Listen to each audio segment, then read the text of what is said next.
Bore yma, dyn ni'n parhau yn y cyfres. Dyn ni wedi dechrau wythnos diwetha o cyfres yn Jona. A dros y mis yma, dyn ni'n mynd trwy llyfr Jona efo'n gilydd. A wythnos yma, dyn ni'n mynd i edrych ar pennod 2 o'r llyfr. Oedd Rhys i dechrau a cychwyn ni off efo pennod 1 a bach o'r cyd-destun i'r llyfr wythnos diwetha. A heddiw, dyn ni yn edrych ar yr ail pennod efo'n gilydd. Nawr, llyfr bach ydy Jona, dim ond 4 pennod sydd, a dim ond 48 o adnodau ynddo fo i gyd. Mae'n llyfr reit bach i ddweud y gwir. Ac mae'n llyfr, fel clywon ni wythnos diwetha, sydd yn adrodd hanes y proffwyd Jona. Sydd ychydig o wahanol iawn i'r lyfrau proffwydi eraill, lle mae'r pwyslais ar y neges mae Duw yn rhoi i'r proffwyd i rhannu. Ond yn llyfr Jona, dyn ni'n gweld hanes Jona a dyn ni'n dilyn hanes Jona. Ond bod o'n llyfr eitha fach, mae'n llyfr mawr yn y sens o'r gwersi pwysig a does mae'n gallu dysgu i ni amdano ni yn hunan, am eraill o'n cwmpas ni, a hefyd yr hyn mae'n dysgu ni am Dduw. So, bore yma, dyna lle dyn ni yn parhau. Ond cyn i ni droi at pennod 2, gadewch ni jyst atgoffa'n hunan o lle dyn ni wedi cyrraedd yn stori a hanes Jona hyd yn hyn. Fel mae cyfresu ar y teledu Netflix yn gwneud ar dechrau pennod newydd, fel, here's what happened last time. Dyna ydy tro diwetha yn bywyd Jona. Hyd yn hyn, mae Jona wedi clywed gan Dduw bod Duw wedi rhoi alwad iddo fo i fynd i Nineve i gyhoeddi neges i'r pobl yna. Ond yn lle gwrando ar y galwad oedd Duw wedi rhoi iddo fo, prynodd Jona tocyn i fynd ar gwch, oedd yn mynd yn y gyfeiriad hollol ferbyn i lle oedd Nineve, tuag at cyfeiriad Tarshish. Ond wedyn, ar y cwch, dyma storm mawr yn codi. A dyma Jona yn deud wrth yr morwyr ei fod yn rhedeg i ffwrdd o Dduw. A felly, oherwydd bod y storm mawr wedi codi, a be oedden nhw'n mynd i wneud oherwydd y storm yma, dyma Jona yn deud wrthyn nhw i'w daflu i fewn i'r môr.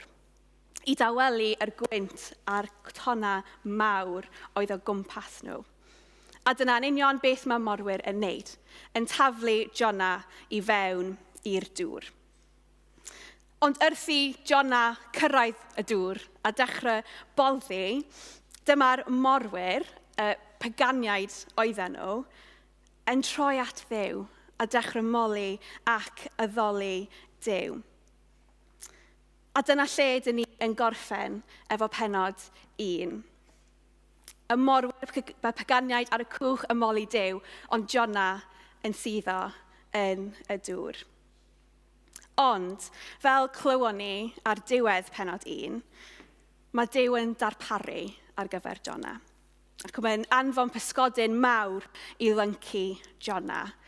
A dyma lle dyn ni'n cyrraedd Jona yn yr hanes y bore yma. Felly, dyn ni'n mynd i darllen pennod 2, ond efo'r adnodau ola o pennod 1, jyst i helpu ni efo'r cyd-destun.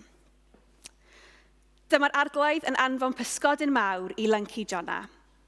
Roedd Jona yn mol y pysgodyn am 3 diwrnod a 3 nos. Dyma Jona yn gweddio ar yr arglwydd ei Dduw o fol y pysgodyn. Roeddwn ni mewn trafferthion, a dyma fi'n galw ar yr arglwydd. A dyma fe'n fy ateb i. Dyma fi'n gweiddi am dy help di o ganol byd y meirw, a dyma ti'n gwrando arna i. Teflais fi i'r dyfnder i waelod y môr. Roedd y cerrynt o'n gwmpas a'r tonnau mawr yn torri uwch fy mhen. Roeddwn i'n meddwl fy mod i wedi cael fy esgubo i ffwrdd gen ti am byth, ac y byddwn i byth yn cael gweld y deml sanctaidd di eto. Roeddwn i bron boddi, roedd y môr dofn o'n cwmpas, a gwymon wedi lapio am fy mhen. Roeddwn i wedi suddo at waelod isa'r mynyddoedd. Roedd giatiau byd y meirw wedi cloi tu ôl i mi am byth. Ond dyma ti, arglwydd Dduw, yn fy achub i o'r pwll dofn. Pan oedd fy mywyd yn llithro i ffyrdd, dyma fi'n galw arna ti, arglwydd, a dyma ti'n gwrando ar fy ngweddi o dy deml sanctaidd. Mae rhai sy'n addoli eiluno diwerth yn troi cefn ar dy digaredd di, ond dwi'n mynd i offrymu aberth i ti, a chanu mawl i ti yn gyhoeddus. Byddai'n gwneud beth dwi wedi ei addo. Yr arglwydd ydy'r un sy'n achub. Ac yna, dyma'r arglwydd yn dweud wrth y pysgodyn am chwydu Jona ar dir sych. Ydych chi erioed wedi cael profiad neu wedi rhoi hwn time out? Dyn nhw'n wedi cael profiad o time out neu wedi rhoi time out i plentyn fel cosp? Wel, yn tyfu fyny, oedden ni yn cael time out. Ambell i waith, rhaid dweud, dim yn aml iawn, ond ambell i waith. Oedden ni yn cael time out. Efallai, wel, oedden ni wedi gwneud rhywbeth o'i le i heiddi cael time out. Efallai, wneud rhywbeth gas i fy chwaer, neu gwneud neu dweud rhywbeth dylsyn ni ddim wedi. Eto ddim yn digwydd yn aml. Ond oherwydd beth o'n i wedi gwneud, oedden ni'n mynd i gael time out. Neu ni y step gwaelod y grisiau oedd time out i ni. Ac ar ôl oedd rhywbeth wedi digwydd, so mam neu dad yn dweud, reit, Hannah, cerdi i eisydd ar y step yna, jyst i gael bach o amser, i ti feddwl am yr hyn sydd wedi digwydd, a be ti am wneud am y peth. I ti gael amser i ti feddwl am hyn a be ti isio gwneud am y peth. Os o'n i'n mynd, probably mewn tymor, tymer i'r step gwaelod y grisiau i gael y time-out. So os chi'n cyrraedd yr time-out lle bynnag oedd o. A weithiau yr time-out yn para hirach neu gilydd. Ond yn yr amser oeddech chi yna, just yn tu dy hun efo dy thos dy hun i feddwl am beth oedd wedi digwydd. So chi'n sylwi gyntaf bod time-out ddim yn ffyn. Dyn nhw ddim yn neis. Ond hefyd, so chi'n sylwi, y ffordd i wneud pethau yn iawn eto oedd i ownio yr hyn oedd wedi digwydd. I ofyn am fyddeiant ac i wneud pethau yn iawn unwaith eto. A wedyn ar ôl dod i'r realisation yna, so chi'n mynd yn ôl at mam neu dad neu pwy bynnag. A so chi'n deud wrthyn nhw bod chi'n sori. A so nhw yn derbyn hynna gynnwch chi. So nhw'n rhoi meddeiant i ti. So nhw'n rhoi gras i chi. A so pethau yn gallu cario ymlaen unwaith eto fel oedden nhw cyn. Ac ar first glance ar yr hanes yma yn Jona, dyma sy'n ni ella yn gallu disgrifio pennod 2 o Jona, really. Bod e chydig bach fel Jona yn cael time out, yn dydi, mewn rhai ffyrdd. Achos oedd Jona wedi ffindio ei hun mewn sefyllfa lle oedd e wedi gwneud llanast o'r hyn oedd Duw wedi gofyn iddo fo gwneud, troi bod yn anifydd i'r alwad a rhedeg i ffyrdd ohono fo. Ond fel byddwn ni'n gweld heddiw gobeithio, roedd gan Duw cynllun yn y cwbl. Roedd gan Duw cynllun yn y profiad yma i gyd i ddefnyddio'r sefyllfa mae Jona yn ffindio ei hunan ynddo fo i fod yn rhan o'i gynllun ef. So fel dyn ni'n gweld troi yr hanes yma, roedd Jona mewn sefyllfa tywyll iawn ac oedd e mewn trafferth mawr yn doedd. Ac oedd pethau yn edrych yn anobeithiol iawn iddo fe. Oedd Jona yn boddi i waelod y môr. Oedd Jona yn gwynebu marwolaeth. A dyn ni ddim yn gwybod pa mor sydyn oedd yr pysgodyn wedi dod at Jona. Mae siŵr doedd e ddim just on hand i lyncu Jona yn syth. So moyn y thebyg oedd Jona wedi cael profiad o boddi, o fod yn y dŵr, a ddim yn gallu gwneud unrhyw beth amdano fo. Oedd Jona wedi deud ei hun, roedd y cerrynt o'n gwmpas a'r ton y mawr yn torri uwch fy mhen. Roedd ni bron boddi, roedd y môr ofn o'n cwmpas a gwymon wedi lapio am fy mhen. A gyda'r profiad yma o boddi i waelod y môr, mae siŵr yn ogystal â'r poes o'r tonnau o'i gwmpas, oedd hefyd y poesau drwm o'i penderfyniadau ef. A hyd y pwynt yma yn stori Jona, yr unig cyfeiriad mae wedi mynd ydy lawr. Lawr o Nineve, lawr i'r cwch, a wedyn lawr i'r dŵr. Roedd Jona yn cyrraedd yn is ac yn is ac yn is. A byddai hynny wedi gallu edrych fel diwedd y stori i Jona. Cyfalle dyn ni'n gallu edrych arno fo ac yn meddwl, wel, dyna fe, he brought it on himself. Ond fel dyn ni'n gwybod, o'n gwersi ysgol Sul, dim dyna ydy diwedd y stori i Jona na. A nid dyna ydy neges llawn yr Efengyl chwaith. Oherwydd gweithaf Anufudd-dod Jona, doedd Duw ddim wedi gorffen gyda Jona a ddim wedi gadael o lle roedd e. Doedd Duw ddim wedi gorffen, a dwi'n gweld hynna trwy Duw yn darparu iddo fe. Yn defnyddio yr amgylchiadau a'r sefyllfa oedd Jona ynddi i'w dysgu a'i ddangos gweithaf popeth pwy ydy'r un sydd yn sofran. Yn dangos pwy ydy'r un sy'n gallu achub. A pwy ydy'r un sydd yn dal y cwbl at ei gilydd. Yn dangos ei rym, ond hefyd yn dangos ei faddeuant a'i achubiaeth. Ond mae'n gwneud hyn yn y ffordd mwyaf annisgwyl yn dydy, trwy anfon pysgodyn iddo. A mae siŵr dim dyna oedd y cwch achub roedd Jona yn disgwyl, neu yr un mwyaf cyfforddus, hyd yn oed chwaith. Ond byddai bod y mol y pysgodyn am 3 diwrnod a thar noson yn dysgu Jona gwers bwysig iawn. Achos roedd Jona wedi bod ar taith ar hanner hyd y pwynt yma. Ac ar bob rhan o'r taith, mae wedi troi ei gefn ar Dduw.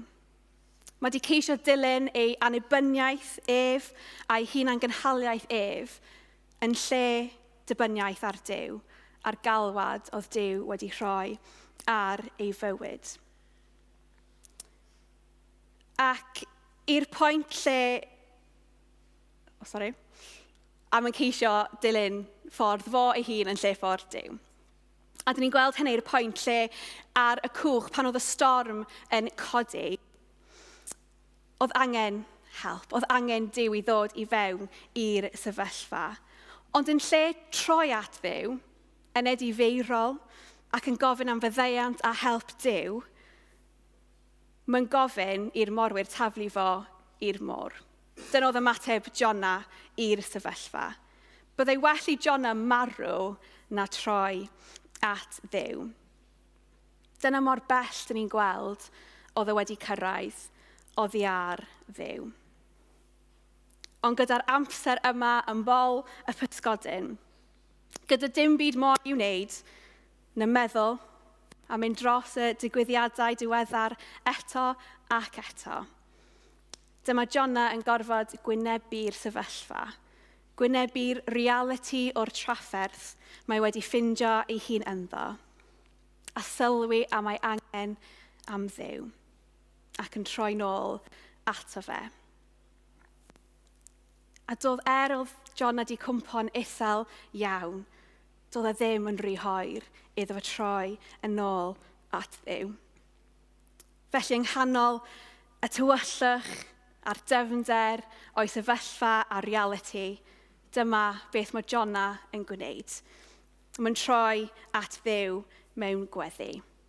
A dyma Jona yn gweddio ar yr arglwydd o fel y pysgodyn mae adnod 1 yn dweud. A dyma ydy'r tro gyntaf yn hanes Jona, dyn ni'n gweld o yn troi at Dduw. Ac mae'n gwneud hyn o fod reit ar rock bottom. Ac mae'r gweddi sydd yn dilyn yn dangos y maint mae wedi cwmpo, a'r maint mae angen Dduw i'w achub. Roeddwn ni mewn trafferthion, a dyma fi'n galw ar yr arglwydd, a dyma fe'n fy ateb i. Dyma fi'n gweiddi am dy help di o ganol byd y meirw, a dyma ti yn gwrando arna i. Roedd Jona wedi gorfod cyrraedd gwaelod o bopeth, cyn iddo fe gallu cael ei godi a chyrraedd lle gwell. Dwi'n hoffi sut mae un commentator Beiblaidd yn esbonio sut mae Jona wedi ffeindio ei hun. Mae'n dweud, but not until he was all the way down, finally stripped of his own buoyant self-sufficiency, was deliverance possible. Achos doedd e ddim yn rhy hoer i Jona troi at Dduw. Oedd e ddim di cyrraedd rhy bell i droi yn ôl ato fo. A troi yn ôl at Dduw. Dyma fe'n derbyn a profi o'r newydd trigaredd, gras ac achubiaeth. Ac mae siŵr does neb wedi cael profiad fel Jona yn llythrennol. Dyn ni heddiw yn gallu ffindio'n hunan mewn sefyllfaoedd ac amseroedd ella yn bywydau ni, lle dyn ni'n teimlo ein bod ni'n bell o Dduw. Troi ein gweithredoedd a penderfyniadau weithiau ac anufudd-dod ni, ond hefyd fel y canlyniad o'r ffaith ein bod ni'n byw mewn byd toredig. A dyn ni'n ffindio'n hunan mewn sefyllfaoedd ac amgylchiadau gwahanol sydd yn anodd iawn. A dyn ni'n teimlo ein bod ni'n boddi o dan y poesau. A dyn ni'n teimlo bod Duw yn bell iawn. Ond y gwirionedd hyfryd dyn ni'n gweld troi Jona ydy'n bod ni byth yn rhy bell o Dduw. A dyn ni byth yn rhy bell i droi yn ôl ato fe. I droi yn ôl ato fe mewn gweddi a gofyn am help. Oedd Duw wedi clywed gweddi Jona o fol pysgodyn. Ac os mae Duw yn gallu gwneud hyn, mae Duw yn gallu clywed ein gweddiau ni. O le bynnag yda ni, pa bynnag sefyllfa dyn ni'n ffindio ein hunan ynddo, mae Duw yna i clywed ein gweddiau. Ac yn y gweddi wedyn, mae Jona yn gweddio. Dyn ni'n gweld bod e'n cael y cyfle i adlewyrchu ar y profiadau mae wedi bod troi. A dyn ni'n gweld yn diddorol mae'n defnyddio geiriau a delweddau. Mae'r salma yn defnyddio hefyd yn ei gweddi. Mae'n tynnu off y salma byddai'n mor cyfarwydd iddo fo ac yn defnyddio nhw i weddio. Sôn am cael ei ysgubo i ffyrdd, y gatiau byd y meirw yn cloi, yn cael ei achub o'r pwll dyfn. Mae heina yn delweddau mae salma hefyd yn defnyddio.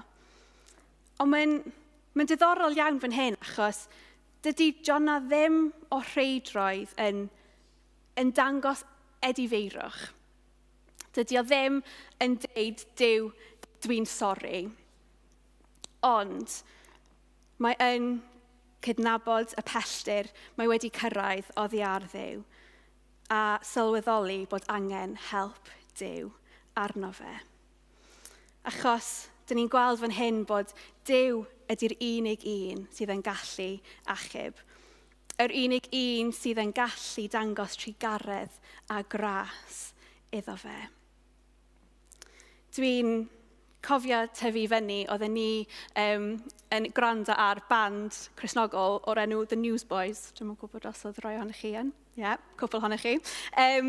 Ac oedd yna un can, ac yn y kit gan, oedd yn deud hyn.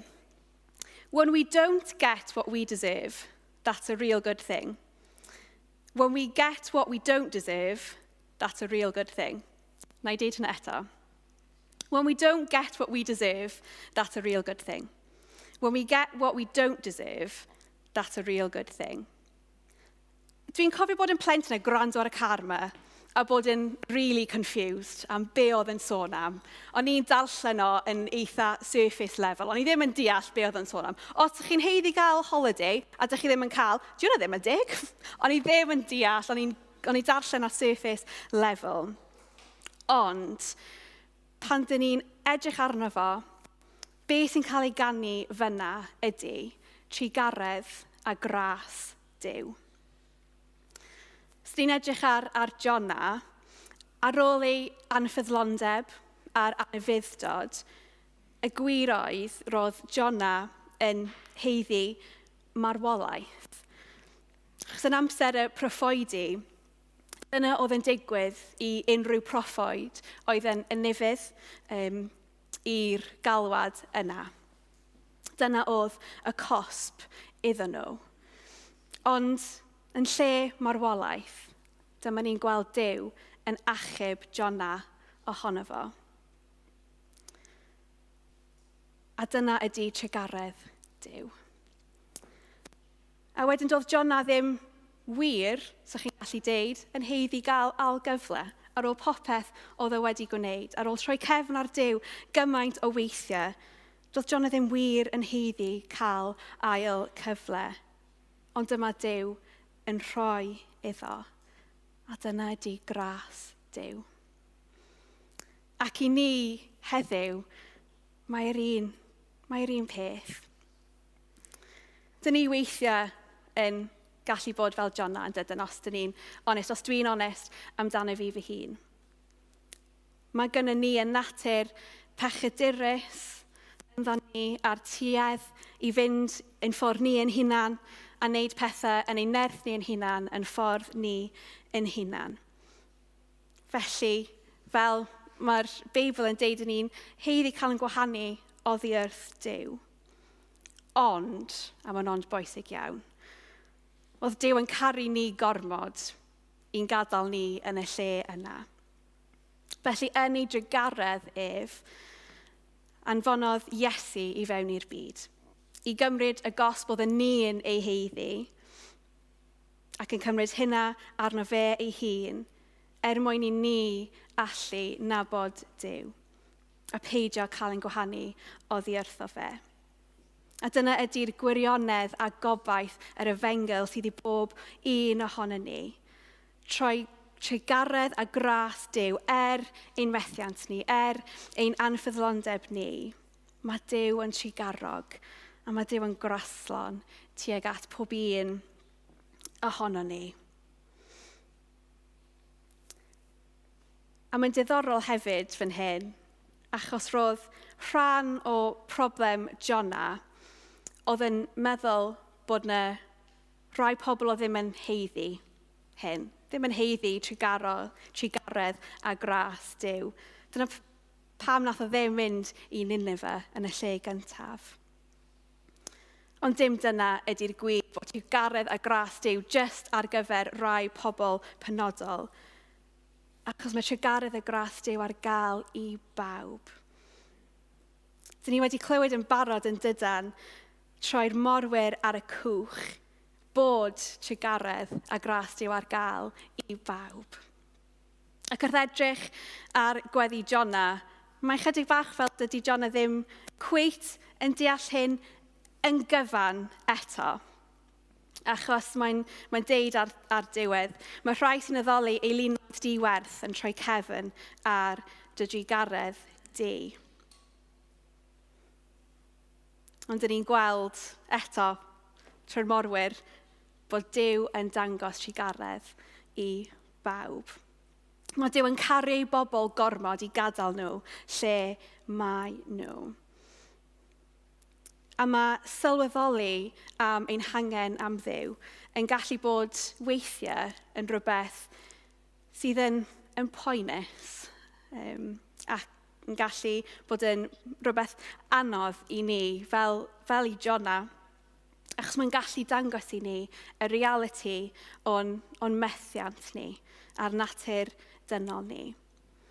Ond y peth prydferth am wirionedd yr Efengyl ydy mae yn y lle yna, dyna lle mae Duw yn cyfarfod ni, a dyna lle dyn ni'n gallu profi a gweld gras a drugaredd Duw ar y moia, hyd yn oed o rock bottom.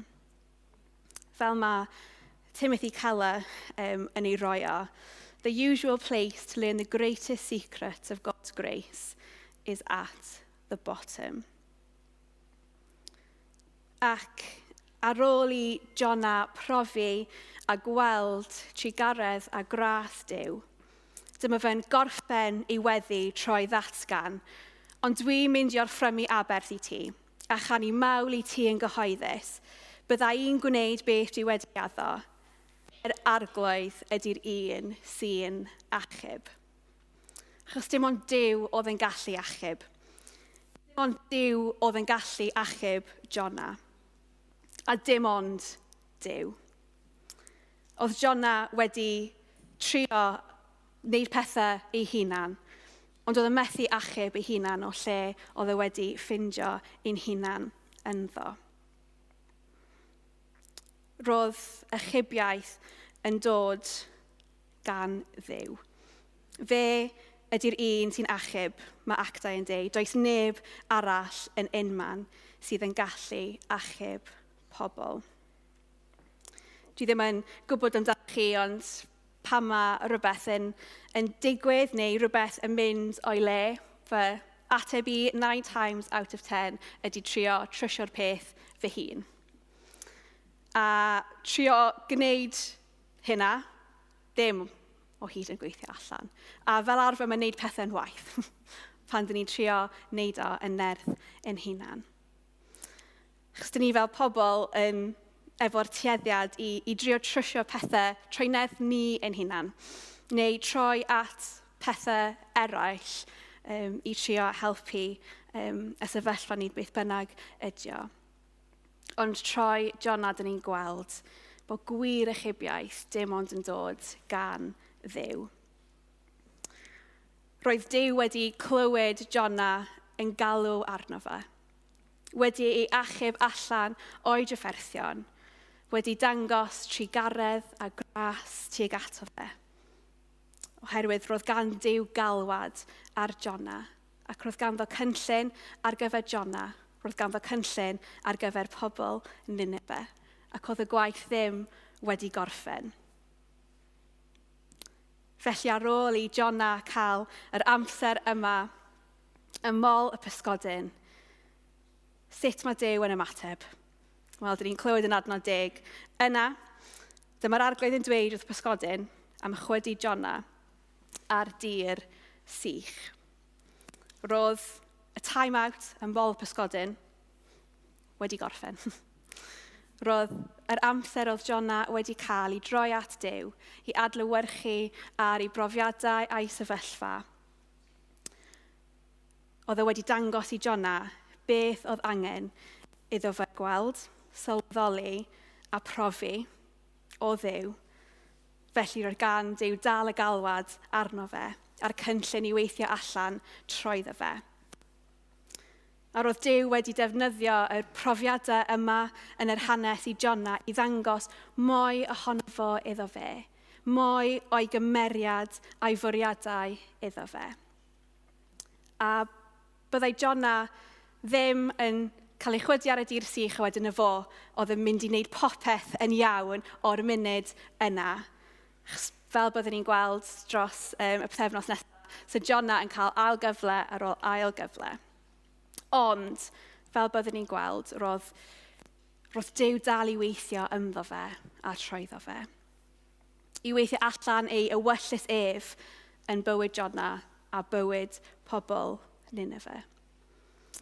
Ac efallai bore yma, wrth i ni edrych ar yr hanes, y clywed yr hanes. Efallai bod yna elfanna o'r hanes sydd yn swnio'n cyfarwydd i ni, neu yn atseinio gyda ni mewn rhai ffyrdd. Falle bore yma ni wedi ffeindio ein hunan mewn sefyllfa lle dyn ni yn teimlo yn bell oddi ar Dduw, neu yn gwynebu sefyllfa lle dyn ni'n teimlo ein bod ni'n boddi. Ond fel Jona, dyn ni ddim yn rhy bell i droi at Dduw. Dyn ni ddim mewn lle mor isel bod ni ddim yn gallu troi ato fo. Achos mae yn y llefydd yna mae Duw isio cyfarfod ni. A isio dangos ni maint ei gariad, maint ei digaredd a maint ei ras tuag atom ni. Efallai bore yma, dyn ni yn gwybod ein bod ni angen help. Ond efallai dyn ni wedi trio gwneud pethau trwy nerth yn hunan. Dyn ni wedi troi at y pethau anghywir i trio trwsio ein hunan neu rhyw sefyllfa dyn ni ynddo.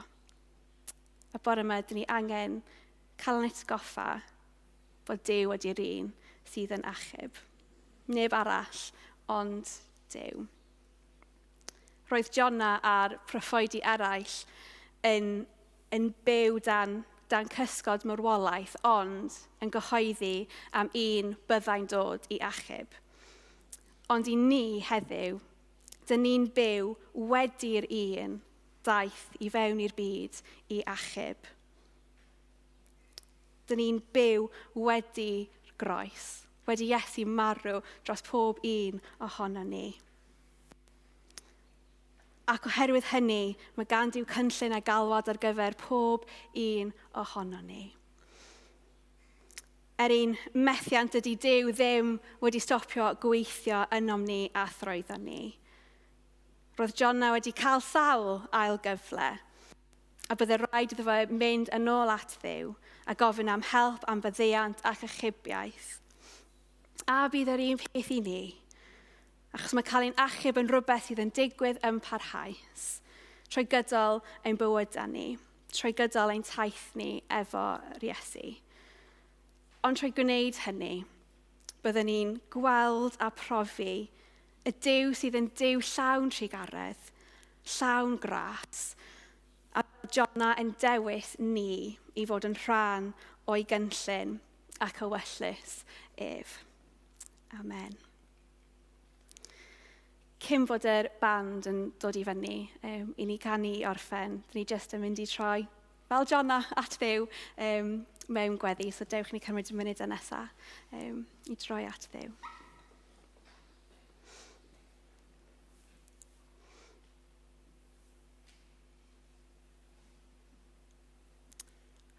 O Dduw Tad, dyn ni yn troi atat ti nawr. Ac wrth i ni ddod atat ti ar gloi, dyn ni'n dod yn hunan. Dyn ni'n dod ar profiadau, ar sefyllfaoedd, ar amgylchiadau. Dyn ni wedi cael neu bod ni yn profi a gwynebu. Ar gloi, dyn ni'n dod â nhw o flaen di. Ar gloi, dyn ni'n troi at ti a dyn ni'n diolch i ti. Dy fod i ddim yn bell ohono ni. Yn bod ni lle bynnag yda ni yn gallu troi at y ti, a bod ti yn cyfarfod ni yn y llefydd yna. Ar gloi gweddio dros unrhyw un bore yma sydd angen gwybod hynny. Ar gloi bydde di yn dangos hynna iddyn nhw. Bydde di'n dangos dy agosatrwydd di iddyn nhw. Ar gloi, dyn ni'n diolch i ti am dy digaredd di a dy ras di sydd yn cael ei dywyllt arno ni, ein methiant ni, ein anufudd-dod ni. Ti'n tywall dy digaredd y gras ar pob un ohono ni ar gloi. Ar gloi, dyn ni yn dod ata ti yn edifeirol ac yn gofyn am dy fuddeuant di, o'r pethau dyn ni angen dy fyddeiant di ar gyfer. Ac yn diolch i ti bod ti'n cyfarfod ni yna efo dy ras a digaredd di Arglwydd. Ac ei fod hynna ar gael i bawb, does dim ots pa mor bell dyn ni wedi mynd, neu be dyn ni wedi gwneud. Diolch bod ti yn gallu defnyddio ein amgylchiadau a'r pethau dyn ni'n mynd trwy i ddangos i ni mwy ohono ti. Mwy o dy gymeriad di, mwy o dy garedd, cariad a gras ti Arglwydd. Gwyddio bydd hynna'n profiad real iawn i bob un ohono ni. Felly Duw, dyn ni yn datgan bore yma, dy fod di di'r unig un sydd yn gallu achub, yr unig un i ni droi at.